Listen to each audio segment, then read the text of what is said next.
Girl படத்துடைய இசைத்தட்டு வெளியிடும் நிகழ்வு வந்து தற்போது நடக்க இருக்கு.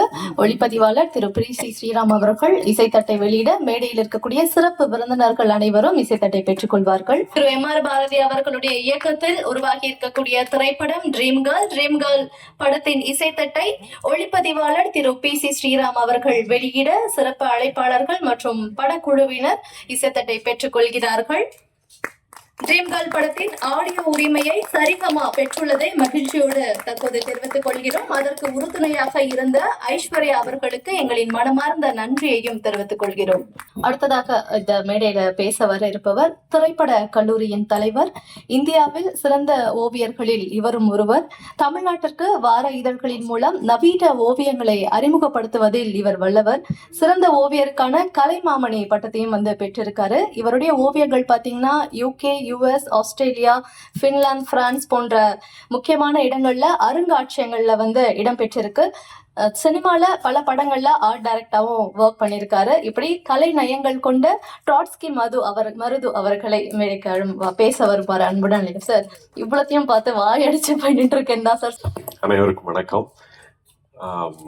எனக்கு பாரதி வந்து ஒரு ஆல்மோஸ்ட் 40 to 40 சென்னைக்கு வந்தது காலத்துல இருந்து தெரியும் பாரதியை. எல்லாவற்றையும் விட அதே காலகட்டத்தில் எனக்கு இருந்து அறிமுகமான நண்பர்கள் எல்லோரும் இந்த இந்த நிகழ்ச்சியில விழாவில் இருக்கிறாங்க. அதுதான் எனக்கு பெரிய சந்தோஷம். மற்றபடி பாரதிக்கும் பாரதியோடு சேர்ந்து இயங்கி இருக்கிற இந்த குழுவுக்கும் என்னுடைய நல்வாழ்த்தை சொல்லிக் கொள்கிறேன். உங்கள் சார்பாகவும் என் சார்பாகவும் நல்வாழ்த்தை சொல்லிக் கொள்கிறேன். நன்றி, வணக்கம். நிறைக்குடம் தழும்பாதுன்னு சொல்லுவாங்கல்ல, அதுக்கு உதாரணமா இருந்தது. சார் வந்து ரொம்ப ஷார்ட் அண்ட் ஸ்வீட்டா வந்து பேசிட்டு போனது. அடுத்தது ஒரு முக்கியமான நபர் தான் வந்து பேச வர இருக்காங்க. ஆக்சுவலி இப்போ நம்ம ஊர்ல வந்து அடிக்கிற வெயில்ல பாத்தீங்கன்னா உடுத்துற மொத்த துணியும் வந்து நனைஞ்சிருது.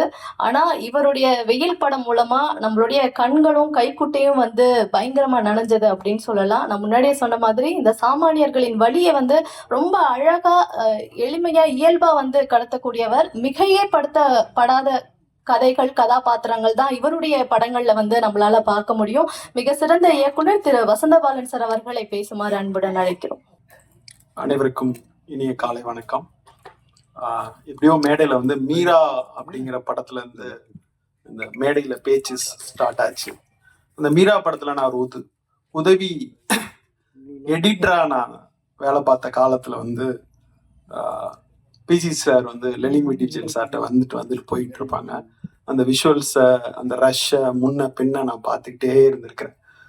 அப்படி ஒரு மேதை. ஆக்சுவலா எப்படி இசைஞானி அவர்களை வந்து நம்ம கொண்டாடுறோமோ அதுக்கு எந்த விதத்திலும் குறைவில்லாத இந்தியாவின் ஒரு மகத்தான ஒளிப்பதிவு மேதைனா வந்து பிசி சாரை சொல்லலாம். பிசார் படங்கள் பார்த்த பிறகுதான் வீடு இவ்வளோ அழகா அப்படின்னு மௌன ராகத்துல தெரிஞ்சு. அதுக்கு முன்னாடி வரைக்கும் வீடு அழகுன்னு தெரிஞ்சது இல்லை. வீடு அவ்வளோ அழகா, ஒரு காட்டன் புடவை அவ்வளோ அழகா அப்படின்னு தெரிஞ்ச படம் வந்து மௌன ராகம். நான் வந்து கமலா தேட்டர்ல திருடா படம் பார்த்துட்டு இருந்தேன். அதுல வந்து தீ தீ தித்திக்கும் தீ அப்படின்னு ஒரு பாட்டு. நம்ம ஊர்ல இருக்கிற மியூசியம் இவ்வளோ அழகா அப்படின்னு அந்த பாட்டு வர்றப்ப ஒரு கட்டத்துல அந்த லைட்லாம் ஆஃப் ஆகி திருப்பி ஆன் ஆகும். மொத்த தேட்டரும் கமலா தேட்டர்ல கைதட்டி குமிச்சிச்சு. ஒரு வசனத்துக்கு கிடைக்காத கைதட்டு, ஒரு நடிப்பு, எல்லாத்தையும் தாண்டி ஒரு ஒளிப்பதிவுக்கு ஒரு மொத்த திரையரங்கமும் கைதட்டி மகிழ்ந்துச்சுன்னா, வெறும் ஒரு லைட்ல ஒருத்தன் கவிதை சொல்றான், ஒரு மேஜிக் பண்றாருன்னா அந்த பாட்டை வந்து நான் திருப்பி அடுத்த நாள் மறுபடியும் திருடா பாக்குறேன். அதே இடத்துல கைதட்டு விழுது. ஸோ ஒரு ஒளிப்பதிவுக்கு ஒரு கைதட்ட ஒருத்தர் வாங்கி தந்துட முடியும்னா அதுக்கு பிறகு கூர்மையா அவர் படங்களை பார்க்க ஆரம்பிச்சா, இப்ப நாயகன்ல பார்த்தா ஆஃப் லைட்ல இருக்க நாயகன் அப்படியே கொஞ்சம் கொஞ்சம் கொஞ்சம் கொஞ்சம் கொஞ்சமா அவர் மரணமாகிறப்ப ஒரு பிரைட் லைட்ல இறந்து போவார். ஒரு கதாசிரியர் கதை சொல்லிட்டு இருக்க மாதிரி ஒளியில ஒரு கதையை கொஞ்சம் கொஞ்சமா சொல்லிட்டு இருக்க ஒரு மேதையா நான் வந்து பிசி சார் அவர்களை பாக்குறேன். அவருடைய டைரக்ஷன்ல வந்து குருதி புனல் ஆகட்டும், அக்னி நட்சத்திரம் ஆகட்டும். எனக்கு அக்னி நட்சத்திரத்தினுடைய போட்டோகிராஃபி எல்லாம் பயங்கர வியப்பா இருக்கும். எப்படா இது அப்படின்னு மணிசார்ட்ட ஒரு தடவை கேட்டப்ப, கார்ட்டூன் படங்கள்லாம் பாக்குற ஒரு மேஜிக்கை பண்ணணும் அப்படின்னு நானும் பிசி பேசிக்கிட்டு இருந்தோம் அப்படின்ட்டு சொல்லலாம். என்ன வேணா இப்படி பண்ணலாம் அப்படி பண்ணலாம். ஆனா அந்த மேஜிக்கை வந்து ராஜா அந்த சாங்ல வந்து அப்படி இதுக்கு முன்னாடி சென்னையினுடைய எக்மோர் ரயில்வே ஸ்டேஷனை நம்ம பார்த்துருப்போமான்னு தெரியாது. அவ்வளோ அற்புதமா வீட்டுல இருக்க வெங்கல தட்டு கூட வெங்கல பானை கூட மின்ற ஒரு அழக வந்து திரையில காமிச்சவரு. அப்ப 35mm வெறும் ப்ராசஸிங், வெறும் ஃபிலிம், வெறும் லேபு, இன்னைக்கு இருக்கிற டிஐ கிடையாது, எதுவும் கிடையாது. அதை வச்சுக்கிட்டு ஒரு பெரிய மேஜிக்கை பண்ண ஒரு மகத்தான ஒரு ஒளிப்பதிவு மேதையாக நினைக்கிறேன். தமிழ் சினிமா கொண்டாட வேண்டிய ஒரு மேதை. அவர்கிட்ட வர்ற அசிஸ்டன்ஸுக்கு எப்பா நான் பண்ணல அந்த படம், நீ பண்ணிக்கோ அப்படின்னு மொத்த இந்தியாவினுடைய மகத்தான ஒளிப்பதிவாளர்கள் யார்கிட்ட இருந்து வந்திருக்கிறாங்கன்னா PC ஸ்ரீராம்ங்கிற ஒரு மாபெரும் மேதைட்டு இருந்து வந்திருக்கிறாரு. இன்னும் இன்னும் இன்னும் இன்னும் தமிழ் சினிமா அவரை கொண்டாட வேண்டிய, மிக பெரிதாக கொண்டாட வேண்டிய ஒரு காலகட்டத்தில் இருக்கிறோம். நான் எப்பயுமே மேடை அவரோட ஷேர் பண்ணதில்லை. இந்த நேரத்துல மேடையை நான் அவரோட ஷேர் பண்றதை நினைக்கிறப்ப எனக்கு ரொம்ப மகிழ்ச்சியா இருக்கு. ஒரு மாபெரும் மேதையின் கரங்களில் தமிழ் சினிமா இன்னமும் மகிழ்ச்சியோடு அந்த விஷுவல்ஸ் அலைபாயுது ஆகட்டும், ஓகே கண்மணி ஆகட்டும், அவர் சீனிக்கம் பண்றப்ப இருந்ததாகட்டும், தேவர் மகன்ல கமல் சாரும் அப்படி சிவாஜி சாரும் இருக்கிறப்ப அப்படி பார்த்தா அப்படி ஒரு பொயட்டிக் பெயிண்டிங் மாதிரி வரைகிறதாகட்டும் அப்படின்னு PC சார் இருக்கிற மேடையில் இருப்பதை நினைத்து மிகவும் மகிழ்கிறேன். அடுத்த தலைமுறைக்கு செய்கிற வேலை, ஏன்னா இன்னைக்கு வந்து மொபைல்ல யார் வேணா போட்டோ எடுக்கலாம், யார் வேணா என்ன செய்யலாம் அப்படின்னு மாறின ஒரு காலத்துல 80கள்ல இருந்து அந்த மேஜிக்கை செஞ்சு கொண்டிருக்கிற ஒருவரை நாம் கொண்டாட வேண்டிய காலத்தில் இருக்கிறோம். விரைவில் அப்படி ஒரு கொண்டாட்டத்திற்கு தமிழ் திரையுலகம் தயாராக வேண்டும் என்கிற ஒரு அன்பு வேண்டுகோளை இந்த மேடையில் நான் வைக்க விரும்புகிறேன். அடுத்து வந்து பல விஷுவல் கம்யூனிகேஷன் காலேஜுக்கு போவேன். அங்க இருக்கிற முதல்வர்கள்லாம் பார்த்தாங்கன்னா அவங்களுக்கு திரைப்படம் சம்பந்தமாவோ, கலை சம்பந்தமாவோ, லிட்ரேச்சர் சம்பந்தமாவோ எந்த விருப்பமும் இருக்காது. சார் மாசத்துக்கு யாராவது ஒரு விஐபி கூப்பிட்டு ஒரு மீட்டிங் வைக்கணும் சார் அப்படின்பாங்க.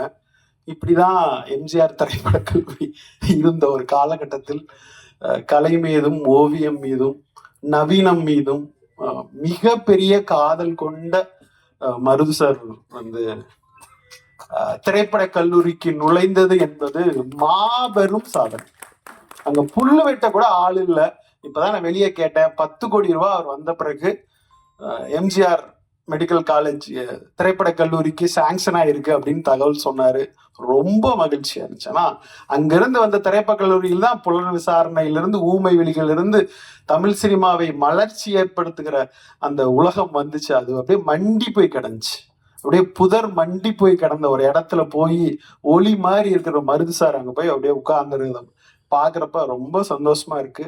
ஒரு திரைத்துறைக்கான, திரை மாணவர்களுக்கான ஒரு ஒளிமயமான ஒரு காலம் அந்த எம்ஜிஆர் ஃபிலிம் இன்ஸ்டியூட்டுக்கு வந்திருக்கு அப்படின்னு நான் ரொம்ப ஆழமா நம்புறேன். பெர்சனலாவும் என்னோட எல்லா படங்கள் சம்பந்தமாவும் அவர் எப்பவுமே பேசிக்கிட்டே இருப்பார்.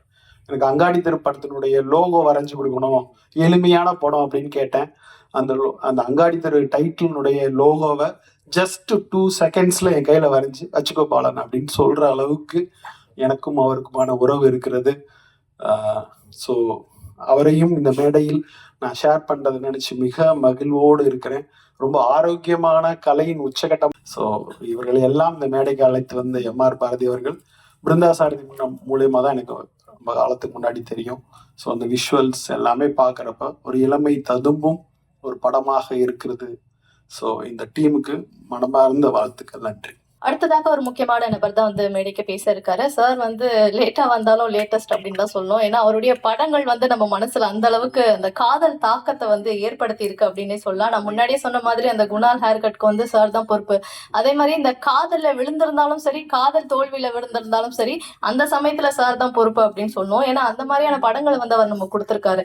இதயம், உழவன், காதல் தேசம், காதலர் தினம், அப்படி 90s கிட்ஸை வந்து காதலே கட்டி போட்டு வச்ச இயக்குனர் கதிர் அவர்களை பேசுமாறு அன்புடன் அழைக்கிறோம். அனைவருக்கும் வணக்கம். இன்றைய விழா நாயகன் பாரதியை என் இதயபூர்வமாக நான் வாழ்த்துகிறேன். ஏன்னா பாரதி எனக்கு நீண்ட நாள் நண்பன். பாரதி வந்து நான் காலேஜில் டிசைனராக வேலை செஞ்ச காலத்தில் நான் நிறைய படங்களுக்கு டிசைனராக, ஓவியராக என்னோட கரியர் சினிமாவில் விடுத ஆரம்பிச்சது. வேலையில்லா மாமரம் அப்படின்ற ஒரு படத்தில் நான் டிசைனராக வேலை செஞ்சேன். பாரதி அந்த படத்தினுடைய அசோசியேட் டைரக்டர். அது ஏறக்குறைய என்னுடைய கல்லூரி நாட்கள், காலேஜில் படிக்கும்போதே ஒர்க் பண்ணிட்டு இருந்தேன். அந்த ஃபிலிம்ஸ் எல்லாம் 3ஆம் வரை, அந்த நாட்கள், டார்லிங் டார்லிங் டார்லிங், வேலையில்லா மாமரம், இந்த மாதிரி ஸோ எங்களுடைய நட்பு அதிலிருந்து தொடர்ந்தது. பாரதியோட அஸ்திவாரம், இன்னைக்கு சினிமாவுடைய அஸ்திவாரம்னாலே எழுத்து தான். அந்த அஸ்திவாரத்தை பிடித்து கொண்டுதான் இந்த பாரதி இன்று இந்த ட்ரீம் கேர்ள் வரைக்கும் நடந்து வந்திருக்கார். எனக்கு ரொம்ப பிடிச்ச விஷயம் என்னன்னா, பாரதி வீட்டில் எப்போதும் புத்தகம் இருக்கும். நான் அந்த காலத்திலேயே நான் பாரதி வீட்டுக்கு அடிக்கடி போவேன். பாரதியோட அம்மா நல்லா மீன் குழம்பு வச்சு கொடுப்பாங்க. நிறைய ரஷ்யன் நாவல்ஸ் நாங்கள் திருப்பி திருப்பி திருப்பி பாரதி வீட்டில் பல முறை படிச்சிருக்கேன். ஆரம்பித்த காலங்கிறது வித் பாரதியோட தான். அந்த பாரதி எனக்கு மட்டும் இல்லை, பல பேருக்கு இந்த புத்தக அறிவை கொடுத்துருக்கார். சினிமாவில் அறிவு எழுத்துங்கிறது ரொம்ப அத்தியாவசியம். அது இன்னைக்கு ரொம்ப இல்லாதனால தான் தமிழ் சினிமா ரொம்ப சீர்கெட்டு போயிருக்கு. இன்னைக்கு புத்தகங்கள் யாரும் படிக்கிறது இல்லை.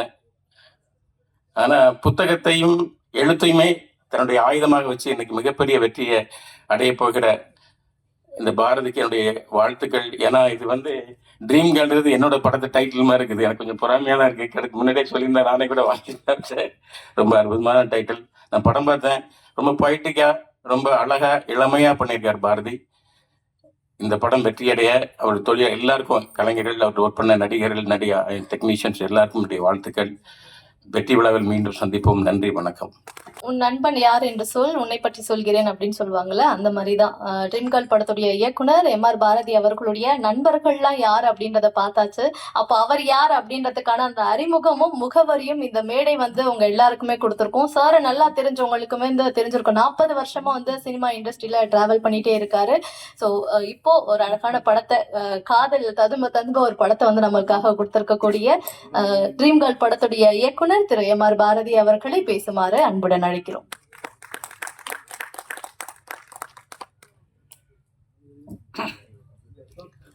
எல்லாருக்கும் வணக்கம். நிறைய பேசலாம்னு நினைச்சேன்.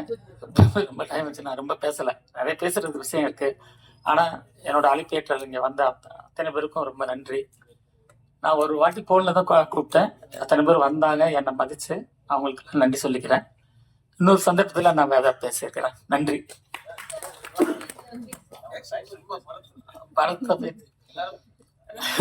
இதுல காமெடி என்னன்னா, அதாவது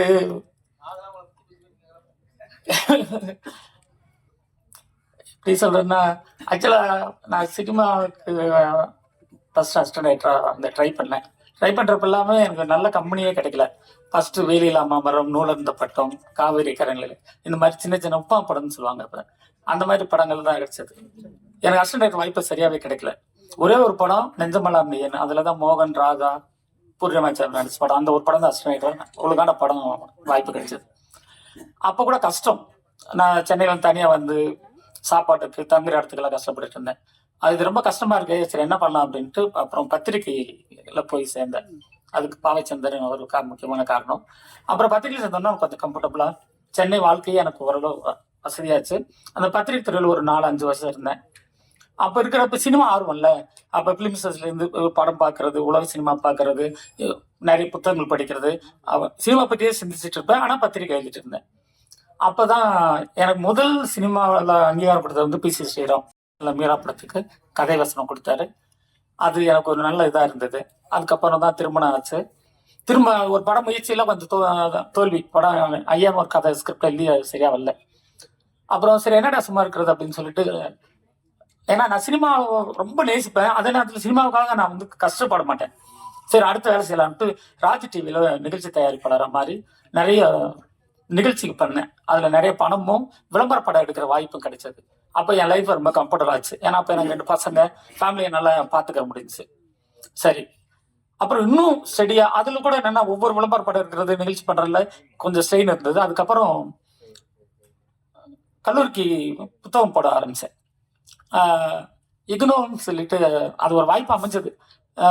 ஒரு சார் சொன்னார், இந்திரா காந்தி ஓப்பன் யூனிவர்சிட்டி, அது என்னன்னா எம்பிஏ படிப்பாங்க இந்தியா முழுக்க ஒரே சிலபஸ்ல. அதுக்கு நான் கொஸ்டின் பேப்பர் போட்டு, கொஸ்டின் அண்ட் ஆன்சர் சின்னதா புக்கு 40 ரூபாய்க்கு குட்டி புக்கு போட்டு சவுத் இந்தியா முழுக்க அந்த இது நடக்கிற கல்லூரியில் அந்த வகுப்பு நடக்கிற இடத்துல போய் வெளியே வச்சு வித்து அது பயங்கர வெற்றி அடைய செம சக்சஸ் ஆச்சு. இந்தியா முழுக்க அந்த புக்கு போச்சு. அதுக்கப்புறம் இன்ஜினியரிங் புக்கு போட்டேன். இந்த 26 வருஷமா சார்லதா பப்ளிகேஷன் நடத்துறேன். ரொம்ப சக்சஸ்ஃபுல்லா கம்ஃபர்டபுளா இருக்கேன். ஆனா சினிமா நான் தடுத்துட்டே இருக்கும்ல. அப்ப அர்ச்சனா எனக்கு ரொம்ப ஃப்ரெண்டு. நாங்கள் 2 பேரும் எப்போ நாங்கள் 2 பேரும் பேசுனாலும் சினிமா பற்றி பேசுவோம். சினிமா பேசிகிட்டே இருப்போம். நைட்டு 11 மணி 12 1 மணி அவ்வளோ சினிமா பேசுவோம். அப்போ தான் சரி அவங்களுக்கு தோணுச்சு. நான் ஒரு கதை சொன்னேன், இப்படி ஒரு பண்ணலாம்னு. அந்த அழியாத குழம்பு 2 வந்து அர்ச்சனா தயாரிச்சாங்க. அவங்க இந்த ட்ராக் பார்க்கணுன்ட்டு. ஆனால் அவங்க எங்கேயோ பணத்தை பாரோ பண்ணி கடன் வாங்கி பண்ணலான்னு திட்டம் போடுறப்ப நான் பயந்துட்டு, ஐயோ நம்மளால அவங்க இதை கஷ்டப்படக்கூடாதுன்னு சரி ரேவதி அப்போ ஃப்ரெண்டு ரேவதி டேரக்டரை போடுவோம், உனக்கு சேஃப், நீ நினைக்கிற இந்த கதையும் நடிக்கலாம், ரேவதி டேரக்டரை போடுற அப்படின்னு சொன்னேன். ஆனால் அவங்க உறுதியா இல்லடா அது நீ தான் ஃபீல் பண்ணி ஒன்னால தான் ஃபீல் பண்ணி எடுக்க முடியும் அப்படின்னு சொல்லி சரி முடிஞ்ச வரைக்கும் சிக்கனமாக எப்படி எடுக்கணும்னு பிளான் பண்ணி அது 12 நாளில் அந்த படத்தை எடுத்து முடித்தேன். சின்ன பட்ஜெட்டில் தான். அந்த படம் ஓரளவு ஒரு நல்ல எனக்கு பேர் இப்போ கூட யூடியூப்ல இருக்கு. 2 மில்லியனுக்கு மேலே அந்த படம் பார்த்துருக்காங்க, நல்ல ரிவ்யூ போட்டிருக்காங்க. அது சந்தோஷம். படம் பண்ணணும். அப்புறம் என்ன பண்ணேன், சரி படம் பண்ணலாம், இந்த ட்ரீம்களுக்கு ஒரு 4 சீன் எடுத்து பார்ப்போம் ஒரு பார்க்கில் அப்படின்னு சொல்லிட்டு சாலமனை கூப்பிட்டு ஒரு 4 சீன் இங்கே எடுக்கலாம்னா அவன் என்ன சொன்னான், அவன் ஊட்டி சார் அந்த 4 சீன் ஊட்டியில் போய் எடுக்கலாம் சார். செம்மொழி பூங்காவில் வந்து அவன் வேலை கேட்டால் 30,000 ரூபாய் படம் கேட்டான். இந்த 30,000 ஊட்டியில் போய் எடுத்துக்கலாம்னு சொன்னான். 4 சீன் எடுக்கலாம் தான் போனேன். அப்படியே ஒரு பிளான் பண்ணி அங்கே ஒரு 16 நாளில் அந்த படத்தை எடுத்து முடித்தேன். அப்போ அந்த ஸ்கிரிப்டுக்கு கூட எனக்கு ரொம்ப சப்போர்ட்டாக இருந்தது வந்து ஹேமந்த். நைட்டு எல்லாம் இது எடுக்கலாம்னா காலையில் சீன் எழுதி கொடுப்போம். அப்படி அழகாக வந்து அந்த படத்தை சிம்பிளாக எடுத்து முடித்தேன். எனக்கு சந்தோஷம். அப்புறம் இந்த நேரத்தில் நான் சொல்லிக்கிறது என்னென்னா, சினிமாவுக்காக கஷ்டப்படுறவங்களை நிறைய பேர் படுறாங்க, அது எனக்கு பிடிக்காது. பிரேக் பண்ணுங்க. அமெரிக்காவில் எப்படின்னா ஒரு பையன் நல்லா படிக்கலன்னா 1 வருஷம் பிரேக் பண்ணி விட்டுருவாங்க. அந்த 1 வருஷம் பிரேக் பண்ணி சுத்துறதுல அடுத்து அவங்க சினிமா அவனுக்கு இன்ட்ரெஸ்ட் வந்துடும். நீங்க சினிமா வாய்ப்பு கிடைக்கலன்னா என்ன பண்ணணும்னா அதை கட் பண்ணிட்டு போயிருங்க. நான் நிறைய பத்திரிகையில இருந்து நிறைய வேலை பார்த்துருக்கேன். ஆனா சினிமா எனக்குள்ள இருந்துட்டே இருக்கு. இப்போ என்னால் நினைச்சதை இப்போ அடுத்த படமும் கூட எடுத்து முடிச்சிருக்கேன், சைக்கிள் கேப்னு. அதுக்கு அடுத்த படத்துக்கு இப்போ எனக்கு ஷூட்டிங் ரெடியா இருக்கேன். ஸோ அதனால எப்போ என்னாலும் எடுக்க முடியும். நீங்க நம்பணும். இப்போ நான் 40 வருஷமா ட்ரை பண்ணேன். ஆனா இப்போ என்னால் கண்டினியூஸா படம் எடுக்க வாய்ப்பு எனக்கு உருவாயிருக்கு. அது முக்கியம் என்னன்னா, சின்ன பட்ஜெட்ல எடுக்கிறது எப்படின்றதுதான் ரொம்ப இம்பார்ட்டன்ட். அந்த பிளானிங் எனக்கெல்லாம் ஒண்ணுமே இல்லை. இப்போ 4 சீன் எடுக்க போன படத்தை எடுத்திருந்தேன்னா ஒரு ஐடியா தான். அப்புறம் என்னன்னா சிக்கனமா எப்படி எடுக்கிறதுன்றத பத்தி எனக்கு நிறைய ஐடியா இருக்கு. நான் அப்படிதான் எடுப்பேன் எப்பயுமே. செலவு இல்லாம அது பிளான் பண்ணலாம். அது ஸ்கிரிப்ட் தான். அந்த ஐடியா தான் ரொம்ப முக்கியம். நிறைய செலவு பண்ண வேண்டாம். ஏன்னா கொஞ்சமா செலவு பண்ணா ஒருவேளை படம் இதாகிட்டு கூட பாதிப்பு வராது. அதுதான் நான் சொல்றேன். இவ்வளவுதான் சுருக்கம்னு நினைக்கிறேன். போதும். Thank you. Thank you so much sir. கதையின் நாயகனாக இயல்பான நடிப்பை வெளிப்படுத்தியிருக்கக்கூடிய கதாநாயகன் ஜீவா அவர்களை பேசுமாறு அழைக்கிறோம். ஃபர்ஸ்ட் என்னோட நன்றி சொல்லணும்னா என்னோட டைரக்டர் சாருக்கு தான் சொல்லணும். அவர் பார்க்கறதுக்கு ஆக்சுவலா குழந்தை தான். இயல்பாவே வந்து அவர் குழந்தை தான். அந்த செட்லே ஆகட்டும், அவர் பேசுற விதமாகட்டும், அப்ரோச் பண்ற விதமாகட்டும், அப்படியே குழந்தைத்தனமா இருக்கும். வாய்ப்பு கொடுத்ததுக்கு நன்றி சார். என்ன அழகா காமிச்ச சாலமன் சார், நன்றி சார். ஃப்ரேம்ஸ் எல்லாம் அவ்வளோ பியூட்டிஃபுல்லா வச்சு என்ன அவ்வளோ அழகா காமிச்சதுக்கு ரொம்ப நன்றி சார். இந்த ஈவெண்ட்டோட ஹீரோ இளமாறன் சார். நான் பாட்டு கேட்ட உடனே சொன்னேன் சாலமன் சார் கிட்ட, ஞாபகம் இருக்கா சார்? சார் இது வந்து பிளேலிஸ்ட்ல கண்டிப்பா எல்லாத்துக்கும் வரும் அப்படின்னு சொல்லியிருந்தேன். சொன்ன மாதிரியே வந்து எல்லாத்துக்கும் ஒரு ஃபேவரட் சாங்கா அமைஞ்சிருக்கு. எடிட்டர் சார் அகமத் ப்ரோ, நாங்கள் ப்ரிவ்யூ ஷோவில் பார்த்தோம். அவ்வளோ கிறிஸ்பாக எடிட் பண்ணியிருந்தாரு, நல்லா இருந்துச்சு. Thank you bro, thank you so much. Dialogue writers Hemanth bro, நானும் அவரு ரொம்ப நிறைய டிஸ்கஸ் பண்ணியிருப்போம் இந்த படத்தில். எனக்கு என்ன சேஞ்சஸ் வேணுனாலும் அவர்கிட்ட தான் கேட்பேன், வித் டைரக்டர் சாரோட அப்ரூவலோட. அந்த ஃப்ரீடம் வந்து டைரக்டர் எனக்கு கொடுத்துருந்தாரு. Hemant bro, thank you so much. அப்புறம் என் கூட நடித்த கோ ஆர்டிஸ்ட் எல்லாருக்கும் நன்றி. ஹரிஷா, சாஸ்தா, அதுக்கப்புறம் எல்லா இந்து ஆல்ரெடி தெரியும், எல்லாருக்கும் நன்றி. இப்போ என்ன சொல்றது, ரொம்ப நர்வஸாக இருக்கு. இது என்னோட முதல் ஸ்டேஜ் தான் ஆக்சுவலாக. ட்ரீம் கேர்ள் அப்படின்ற ஒரு ப்ராஜெக்டில் அறிமுகமாக இருக்கேன் ஹீரோவா. ஆக்சுவலாக இது வந்து என்னோட ட்ரீம் ப்ராஜெக்ட் தான். ஏன்னா ஃபர்ஸ்ட் ப்ராஜெக்ட் எல்லாத்துக்கும் ஸ்பெஷல் தான். நான் இந்த மேடையில் நிற்கிறேன் அப்படின்னா அதுக்கு முழுக்க முழுக்க ஒரு காரணமாக இருந்த ஒரே ஒரு பர்சன் என்னோட லைஃப்பில் என்னோட அப்பா மட்டும்தான். ஏன்னா அவர் மட்டும்தான் என்னை நம்பினார். இந்த சினிமா அப்படின்னு நான் தேர்ந்தெடுக்கும் போது என்னோட ஃபேமிலி யாருமே நம்பலை, என்னோட ஃப்ரெண்ட்ஸ் யாருமே நம்பலை. என்னோட அப்பா மட்டும்தான் நம்பினார். ஆக்சுவலாக அவர் தான் சொன்னார், நீ போட நான் பார்த்துக்கிறேன் அப்படின்னு சொன்னார். அப்பா இப்போ என் கூட இல்லை, ஸ்டில் மேலேருந்து பார்த்துட்டு இருப்பாருன்னு நினைக்கிறேன். அடுத்தது என்னோட அம்மா. அவங்க என்றைக்குமே என்கிட்ட எதுவுமே எதிர்பார்த்தது கிடையாது. இப்போ வரைக்குமே நான் எவ்வளோ சம்பாதிக்கிறேன் என்ன ஏது அப்படின்லாம் எதுவுமே கேட்டுக்கவே மாட்டாங்க. எந்த ஒரு கமிட்மெண்ட்டுமே நான் எடுத்துக்கிட்டது இல்லை. என்னோட லைஃப்பில் அவங்களோட லைஃப்பில் யாரும் முக்கியம்னு பார்த்தா நான் மட்டும்தான். அம்மா வந்திருக்காங்க. சார் அம்மாவை கூப்பிட்டுக்கலாமா ஸ்டேஜில் ஒரே ஒரு டைம்? மேலே மட்டும் பார்த்து அழகுபடுத்திக்கிட்டோம். இந்த ஆப்பர்ச்சுனிட்டி மிஸ் பண்ண விரும்பல. ஆக்சுவலாக ரொம்ப நன்றி சார். ஏன்னா இந்த ஆப்பர்ச்சுனிட்டிக்காக தான் ரொம்ப இயர்ஸாக நான் கஷ்டப்பட்டுட்டு இருந்தேன். Thank you so much. இன்னொரு பர்சனுக்கும் நான் ரொம்ப தேங்க் பண்ணணும், என்னோட அக்கா. எமோஷ்னலாகவும் சரி ஃபினான்ஷியலாகவும் சரி என்னோட பின்னாடி நிற்கிற ஒரே ஒரு பர்சன் என்னோட அக்கா மட்டும்தான். அக்கா துபாயில் இருக்கா, பார்த்துட்டு இருப்பாங்கன்னு நினைக்கிறேன். ஓகே, ரொம்ப எமோஷ்னலாக பேசிகிட்டு இருக்கேன்னு நினைக்கிறேன். தேங்க்யூ ஸோ மச் எல்லாருக்கும். இங்கே வந்த எல்லா பத்திரிகை நண்பருக்கும், கெஸ்ட்டு எல்லாருக்கும், என்னோட கோ ஆர்டிஸ்ட், டைரக்டர், கேமராமேன் எல்லாருக்குமே நன்றி. இது முதல் ஸ்டேஜ் இல்லை, இன்னும் மேலே மேலே போகணும். அதுக்கு மீடியாவோட சப்போர்ட் கண்டிப்பாக தேவை. கண்டிப்பாக எல்லாருக்கும் இந்த ட்ரீம் கேர்ள் அப்படின்ற ஒரு ப்ராஜெக்ட் பிடிக்கும்னு நினைக்கிறேன். எங்களோட பாட்டை நாங்கள் முடிச்சிட்டோம். இனி உங்கள் கையில் தான் இருக்குது ஜட்ஜ்மெண்ட்டு. சரி, ஓகே, நல்லா வரும்னு நானும் என்னோட டீமும் நம்புகிறோம். அப்படி ட்ரீம் கேர்ள் படத்துல கதாநாயகியாக அறிமுகமாயிருக்கக்கூடிய ஹரிஷா அவர்களை பேசுமாறு அன்புடன் அழைக்கிறோம். இங்கே வந்திருக்க ப்ரெஸ் மீடியா எல்லாருக்கும் வணக்கம். அண்ட் இந்த ஸ்டேஜில் ஷேர் பண்ணுறதே எனக்கு ரொம்ப ஒரு ப்ரெஸ்டீஜாக ஃபீல் ஆகுது. ஏன்னா பிசி ஸ்ரீராம் சார் வந்திருக்காரு. அவர் எவ்வளோ பெரிய லெஜெண்டுன்னு எல்லாருக்குமே தெரியும் சினிமா இண்டஸ்ட்ரியில்.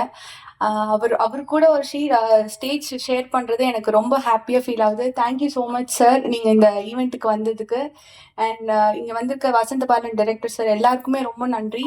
அண்ட் எனக்கு இந்த மூவியில் கேஸ்ட் பண்ணது சால்மன் சார் தான். சார் தான் ஃபர்ஸ்ட் எனக்கு கால் பண்ணிவிட்டு இந்த மாதிரி ஒரு ப்ராஜெக்ட் இருக்கா ஹரிஷா, நீங்கள் பாருங்கள் ஆஃபீஸ்ன்னு சொல்லி. அப்போ தான் ஃபர்ஸ்ட் டைம் நான் பாரதி சாரை மீட் பண்ணேன். அண்ட் பாரதி சார் பார்த்தோன்னே ஓகே எனக்கு ஃபிக்ஸ் ஆகிடுச்சு, நீங்கள் தான் என்னோட ட்ரீம் கேர்ள் அப்படின்னு சொல்லிட்டு ப்ராஜெக்ட் ஸ்டார்ட் பண்ணோம். அண்ட் லைக் 20-25 டேஸில் ஷூட் பண்ணோம். அண்ட் இப்போது அவுட்புட் பார்க்கும் போது ரொம்ப ஹாப்பியாக இருக்குது. பிகாஸ் ஒரு ஃப்ரேம்ஸும் அவ்வளோ அழகாக இருக்குது. சாலமன் சார், நீங்கள் you done a great job. Like thank you so much. நாங்கள் இவ்வளோ அழகாக இருக்கும்னு சொல்லி எங்களுக்கு இப்போ தான் தெரியுது ஸ்க்ரீனில் பார்க்கும் போது. அண்ட் ஹேமந்த் சார் எல்லாருக்கும் ரொம்ப தேங்க்ஸ் இந்த ப்ராஜெக்டில் ஒர்க் பண்ணதுக்கு. அண்ட் லைக் எங்க கூட ஒர்க் பண்ண co artist like Prabhu and Jeeva எல்லாருக்குமே ஒரு பெரிய தேங்க்ஸ். லைக் ஒரு ஃபேமிலி மாதிரி தான் ஒரு 15-20 டேஸ் இருந்துச்சு. ரொம்ப ஜாலியாக ஷூட் போச்சு. அண்ட் கரெக்டாக 6 ஆயிடுச்சுன்னா பேக்கப் பண்ணிடுவார் சார். ஸோ அது எல்லா ஆக்டர்ஸ்க்கும் ரொம்ப ஹாப்பியாக இருக்கும். And then thank you so much. இவங்க எல்லாமே இந்த செட்டில் அவங்க வந்தாலே அவ்வளோ கலகலன்னு இருக்கும், அவ்வளோ ஜாலியாக இருக்கும். And like thank you so much for like I am so pleasure to have a screen space with you. Thank you and thank you so much. அடுத்ததா பேசுறதுக்காக வர இருக்கிறவர் யார் அப்படின்னு பார்த்தீங்கன்னா, நம்மளுடைய டைரக்டர் பாரதி அவர்களுக்கு மிகவும் நெருக்கமானவர். திரு மாணிக்கம் என்ற ஒரு உன்னத படைப்பை நமக்கு தந்தவர். ஹிந்தியில் ராஷ்மி ராக்கெட் என்ற படத்திற்கு கதை எழுதி அதில் வெற்றியும் கண்ட திரு நந்தா பெரியசாமி அவர்களை பேசுமாறு அன்புடன் அழைக்கிறோம். எண்ணிய விடுதல் வேண்டும், நல்லவே நல் வேண்டும். மகாகவி பாரதியோட வரிகளோட உங்க வந்திருக்க எல்லாருக்கும் இனிய காலை வணக்கம். பாரதி ரொம்ப ஸ்பெஷலான ஒரு மனிதர் எங்க எல்லாருக்குமே. அவர் ஒரு பல வருடங்களுக்கு முன்னாடி ஒரு கதை வச்சிருக்கணும், வாங்க ஒர்க் பண்ணுங்க சொல்லி. அப்ப நாங்க யாருமே டைரக்டர்ஸ் ஆகல. லிங்குசாமி, பாலா சக்திவேல், நான், பிருந்தா சாரதி எல்லாருமே கூட்டிட்டு போய் கதை பேசாம எல்லாருக்குமே நல்லா சமைச்சு போட்டு ஜாலியா இருங்க, சந்தோஷமா இருங்க, கதையெல்லாம் அப்புறம் பேசிக்கலாம்னு சொல்லி சேலையூர்ல ஒரு பெரிய ஒரு ரெசார்ட்ஸ் மாதிரி ஒரு இடத்துல எங்களை வந்து கூட்டிட்டு போய் கதை பேசுறது படம் பண்றது எவ்வளவு ஈஸியா அப்படின்னு சொல்லி எங்களை வந்து கூல் பண்ணி தான் வந்து வேலையை ஆரம்பிச்சாரு. பாரதிக்கு வந்து மாம்பழத்தோட வீடு இருக்குது, அசோக்புரர் வீடு இருக்குது, ஈசாரில வீடு இருக்குது, நிறைய சொத்து வச்சிருக்காரு. ஆனா அவர் சம்பாதிச்ச எல்லா சொத்தோட மிகப்பெரிய சொத்து வந்து பிசி சீரியஸ் சாரு, மாருதி சாரு, மேடல் இருக்க எல்லாருமே தான். நான் கேட்டேன், என்ன 9 மணிக்கு விற்கிறீங்க, யாருன்னு வருவாங்க, ஏன்னு 9 மணிக்கு விற்கிறீங்க கேட்டேன். என் மேல அக்கறை இருக்கிறவங்க வருவாங்கடா அப்படின்னாங்க. அப்படி அவர் மேல அக்கறை இருந்து வந்த எல்லாருக்குமே இந்த சமயத்துல பெரிய ஒரு வணக்கத்தை தெரிவிச்சுக்கிறோம். அஜயன் பாலா சொன்ன மாதிரி ரொம்ப ரசனக்காரர் அவரு. எங்களுக்கு ஆண்டன் செக்காவாகட்டும், அப்புறம் வந்து சிங்கி சைட் மத்தவ, அகிர குர்சோவா எல்லாரையும் அறிமுகப்படுத்தி இவங்கெல்லாம் இருக்கிறாங்களா சினிமாவுக்குள்ள, இதுதான் சினிமாவான்னு சொல்லி எங்களை மாதிரி ஆட்களுக்கு, கிராமத்துல இருந்த எல்லாருக்குமே வந்து உலக சினிமாவை அறிமுகப்படுத்தி ரொம்ப ஒரு ரசனையான ஒரு ஆளு. ஏதாவது கவிதையை சொன்னா உடனே 500 ரூபாய் கொடுப்பாரு. எல்லா நகையும் விற்ற பிறகு நகைகள் போடாத சமூகத்திற்கு மதத்திற்கு மாறி இருக்கிற அக்கான்னு அழுதுகிட்டு 1000 ரூபாய் கொடுத்தாரு. அந்த மாதிரி என்ன சொல்றது, ரொம்ப இயல்பா அவருக்கு வந்து நீ ரொம்ப சினிமால கஷ்டப்பட்டு அப்படியே வறுமையில இருந்து அப்படி படம் பண்ண அவசியமே கிடையாது. அவங்க எல்லாருக்குமே தெரியுமா தெரியல, சார்லதா பதிப்பகம்னு ஒன்று வச்சிருக்காரு அவரு. அதுல கிட்டத்தட்ட ஒரு 1000 புத்தகங்கள் இன்ஜினியரிங் காலேஜ் புக்ஸ் வந்து அவர் வெளியிட்டிருக்காரு. அன்னை வந்து கல்லூரிக்கே போகாத ஒருத்தர் கல்லூரியில் படிக்கிற மாணவர்களுக்காக ஒரு 1000 புக்கை வெளியிட்டிருக்க சார்லதா பதிப்பகம் கிட்டத்தட்ட பல கோடி ரூபாயில் ஒரு டவுன்லோட் பண்ணிட்டு இருக்கு. அதுவே ஒரு மிகப்பெரிய வெற்றி. சினிமாலாம் ஜாலியா இருக்கும்டா, கஷ்டமே படக்கூடாதுடா, நம்ம என்ன வருது சொல்லணும். நான் அடிக்கடி கேட்கறப்ப சொல்லுவாரு, உலகத்துக்காக நீ எதையுமே மாத்திக்காத, நீ செய், அதை உலகம் ஏத்துக்கும். ரொம்ப ஜாலியா இருப்பாரு. இதுவுமே வந்து அந்த ஒரு அடிப்படையில் தான் ட்ரீம்களை உருவாக்கி இருக்கிறாரு, பார்த்தாலே தெரியுது. என்கிட்ட ஒரு நாள் பேசினாரு ஈவினிங், இப்படி ஒரு கதை இருக்குடா, ட்ரீம்கள் இருக்குடா, ஷூட்டிங் போனோம் அப்படின்னாரு. எந்த மாசம் போறேன், நாளைக்கு காலையில போறேன்டாரு. ஒரு வரி கதையோட ஒரு நம்பிக்கையோட கிளம்பி போய் இன்னைக்கு உங்க முன்னாடி அழகான ஒரு ட்ரீம்கள் ரொம்ப ஒரு சக்சஸ்ஃபுல் படமா வந்திருக்குது. நான் சில ஃபுட்டேஜ்லாம் பார்த்தேன், ரொம்ப யூத்ஃபுல்லா இருந்திருக்குது. அண்ணன் வந்து எல்லாருமே நீண்ட கால நண்பன்னாரு. அவர் வந்து இப்ப பீட்டா குழந்தைகளுக்கும் கதை வச்சிருக்கிறாரு, எடுப்பாருன்னு நான் சொல்லிக்கிறேன். அவருக்கு என்னுடைய வாழ்த்துக்கள். நன்றி, வணக்கம். காலேஜ்லயுமே வந்து கெஸ்ட் லெக்சரரா பாடம் எடுக்கக்கூடியவர் தான் அடுத்ததா வந்து பேச இருக்காரு. நிறைய படங்களை நம்ம பாக்குறோம், கமர்ஷியல் படங்கள், லோ பட்ஜெட், ஹை பட்ஜெட்னு சொல்லி பல படங்கள் இருக்கு. ஆனா ஆவண படங்களுக்கு ஒரு அங்கீகாரம் கொடுக்கணும் அப்படின்ட்டு கடந்த 25 வருட காலமாக அந்த படங்களுக்கு விழாவை நடத்தி விருதுகள் வந்து தந்து கொண்டிருக்கக்கூடியவர், இந்தியாவிலேயே நம்பர் 1 டாக்குமெண்ட்ரி பிலிம் மேக்கரா இருக்கக்கூடிய திரு RP அமுதன் அவர்களை பேசுமாறு அன்புடன் அழைக்கிறோம்.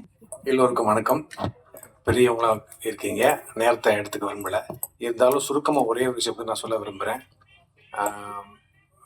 MR பாரதி மிக முக்கியமான ஒரு அற்புதமான மனிதர். நிறைய பேர் சொன்னாங்க, ஒரு நல்ல இந்த ரேக்ஸ் ரிச்சஸ்ன்ற சொல்லி வந்து அவருக்கு நல்ல பொருத்தமானது. லிட்ரலாக அவர் காய்கறி லாயில் தான் வந்தார் சென்னைக்கு. கடுமையான உழைப்பு, அன்பு, அது எல்லாரும் சொன்ன மாதிரி உற்சாகமான நபர். எனக்கும் காசு கொடுத்துருக்காரு சார். டைரக்டர் சொன்னார், எனக்கு நிறைய நல்ல ஐடியாலாம் சொன்னாங்க, நிறைய காசு கொடுப்பாரு, நிறைய ஒரு அன்பானவர். அதே போல் ஒரு சினிமாவை ஒரு எளிய முறையில் சுருக்கமாக ஒரு மக்களுக்கு கொண்டு போய் சேர்க்கணும் அப்படின்றதுல ரொம்ப ஆர்வமான இருக்கிறார். அந்த வகையில் எனக்கு அவருக்குமா நெருக்கம். அவர் கிராண்ட் ஃபில்ம் பண்ணுறதுன்ற விட ஒரு லோ பட்ஜெட்டில் மீனிங்ஃபுல்லான சினிமா பண்ணணும் அப்படின்ற மிகுந்த அக்கறை கொண்டார் அவர். அவர் வீட்டில் எந்நேரமும் நண்பர்கள் உட்காந்துருப்பாங்க, கதை பேசிகிட்டே இருப்பாங்க. எல்லா விதமான சினிமாக்களுக்கும் அங்கே இடம் உண்டு. அங்கே தான் நிறைய நண்பர்களை நான் வந்து பார்த்தேன், நிறைய நண்பர்களை பேசக்கூடிய வாய்ப்பும் கிடைச்சது. அவர் தொடர்ந்து இயங்குறதுல எங்களை மாதிரி நாட்டில் ரொம்ப மகிழ்ச்சி. நாங்களாம் சொல்கிற விஷயம் அதுதான், நீங்கள் கிராண்ட் ஃபிலிம்காக யோசித்து வாய்ப்புகளை இழக்காதீங்க, நல்ல படங்களை சின்ன படங்களை கூட தொடர்ந்து பண்ணுங்கன்னு சொன்னோம். அதுக்கான ஒரு நல்ல ஒரு எக்ஸாம்பிள் வந்து MR பாரதி அவர்கள். அவரோட அழியாத குளங்கள் படத்தில் நான் சப்டைட்டில் பண்ணுறதுக்கான வாய்ப்பு கொடுத்தாரு. அவர் கூட நீர்ந்த நேரம் செலவழிக்கக்கூடிய வாய்ப்பு கிடைச்சிது. அப்போவும் நான் வந்து அவரை பார்த்த ஒரு தொடர்ந்து வாசிக்கக்கூடியவர். நண்பர்கள் சொன்ன மாதிரி, அதாவது ஒரு தமிழ் சினிமாவுக்குள்ள இருந்து எப்படி வேலை செய்யறது அப்படின்றதுக்கு பல உதாரணங்கள் இருக்கு. அதில் இவர் ஒரு உதாரணம்.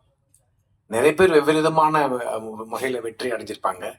இவர் தனக்குன்னு ஒரு மெத்தட் உருவாக்கி கல்லூரி வாசல்ல போய் பேப்பர் விரிச்சு போட்டு புத்தகங்களை விற்று அப்படி கடும் உழைப்பு எந்த லெவல் எல்லா இடங்களிலும் உற்சாகமாக ஆனாள். அவர் எப்பவுமே உற்சாகமாக இருப்பார். எந்த விஷயத்த நான் நாங்கள் டாக்குமெண்ட்ரி ஃபில்ம் மேக்கர் அப்படின்றனாலையோ அல்லது சமூகத்தை ஒரு அக்கறையோட பார்க்குற ஆளாக இருக்கிறனால என்பது பல சமயம் நான் கடுமையாக விமர்சனம் நாங்கள் பண்ணுறப்பெல்லாம் அவர் அமுதன் பேசாதீங்க அப்படின்னு சொல்லி ரொம்ப அவர் இல்லை கொஞ்சம் பாசிட்டிவாக யோசிங்கன்னு சொல்லி எப்பவுமே ரொம்ப பாசிட்டிவாக யோசிக்கக்கூடியவர். அவரோட வெற்றி நல்ல செய்தி நான் நினைக்கிறேன். இது மாதிரியாக நம்பிக்கையோடு இருக்கிற, கடுமையாக உழைக்கிற, தனக்கென்ன ஒரு உத்திகளை உருவாக்கி கொள்கிற ஒரு நபகனா இருந்து அவர் வெற்றி அடைகிறதுன்றது ரொம்ப நல்லது. தமிழ் சினிமாவுக்கும் நல்லது. நிறைய இயக்குநருக்கு அவர் நல்ல உற்சாகமாகவும் இருப்பார், ஒரு நல்ல உதாரணமாகவும் இருப்பார்ன்றதுல எனக்கு ரொம்ப மகிழ்ச்சி. இங்கே வந்திருக்கிற எல்லோருக்கும் நன்றி. நாங்கள்லாம் பள்ளிக்கூடத்தில் படிக்கிறப்ப அக்னி நட்சத்திரம் 15 தடவை பார்த்தோம் சைக்கிளில் போய். அந்த ஒளிப்பதில் இங்கே இருக்காரு. அவரோட மேடையில் அமர்ந்திருக்கிறது ரொம்ப இந்த மகிழ்ச்சி.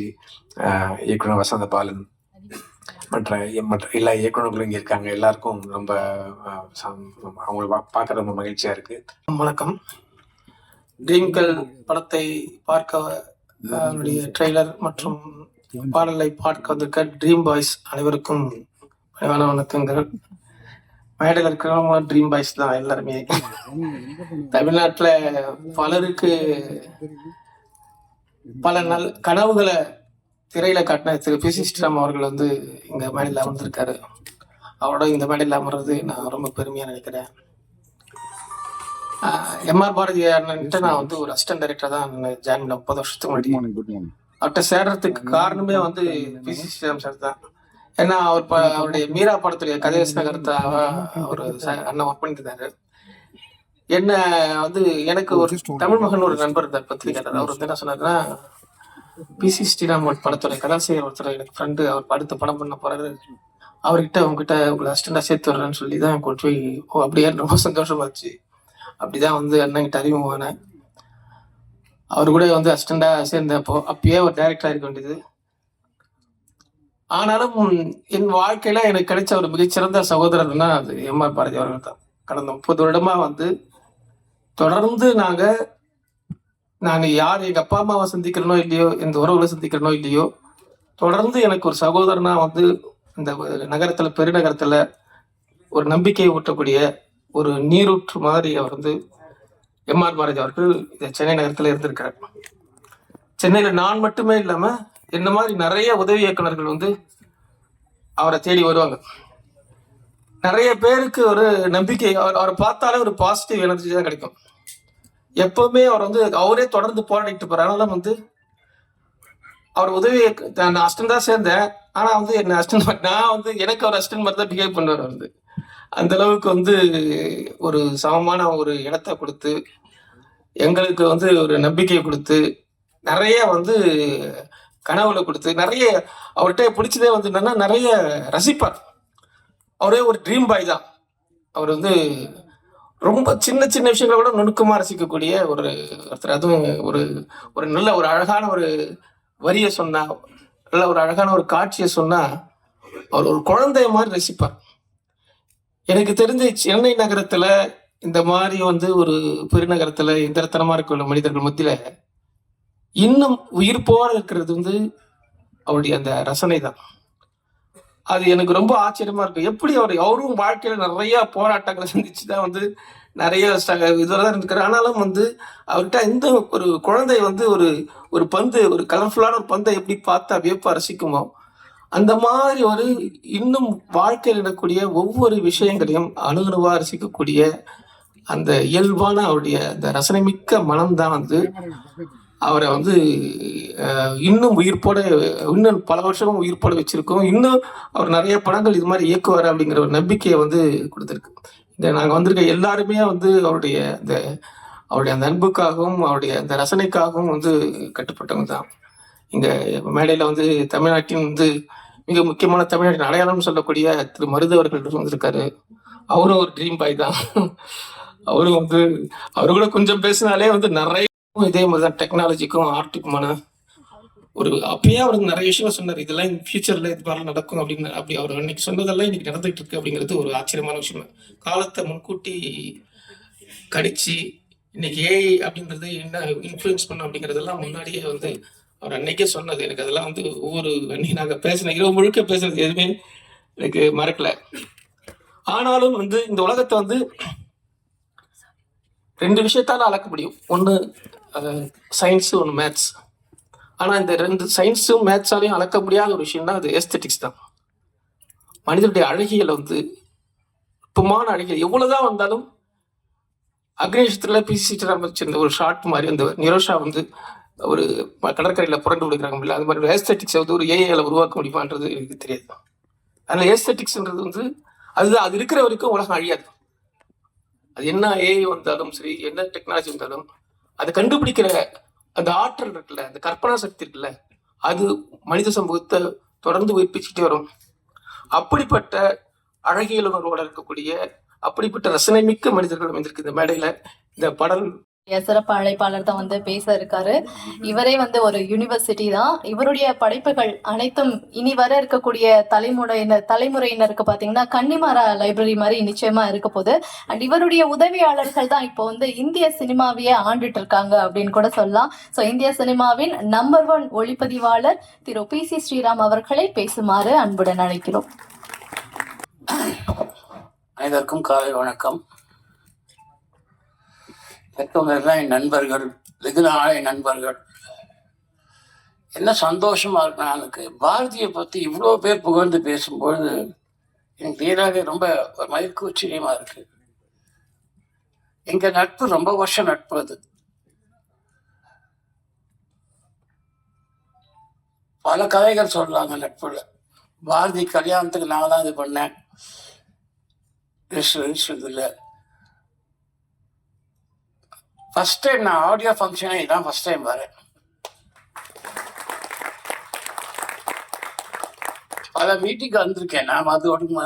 ஆனால் ஆடியோ லான்ச்சுன்னு பாரதி கூப்பிட்ட உடனே பாரதிக்கு நான் என்றைக்குமே நோ சொல்ல முடியாது இல்லை.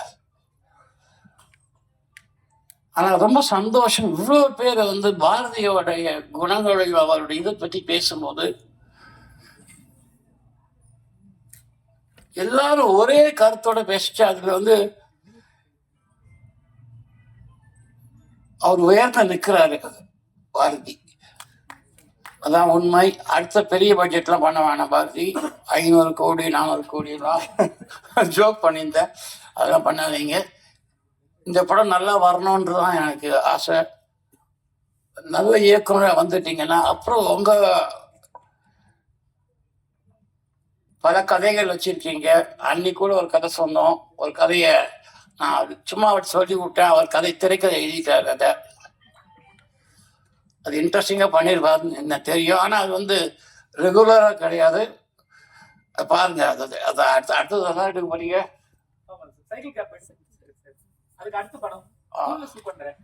Okay okay okay. ரொம்ப அவர் தான் திரைக்கதை எழுதியிருக்கார், ரொம்ப இன்ட்ரெஸ்டிங்காக இருக்கும். பாரதி, என் வாழ்த்துக்கள் வாழ்த்துக்கள் வாழ்த்துக்கள். ஓகே.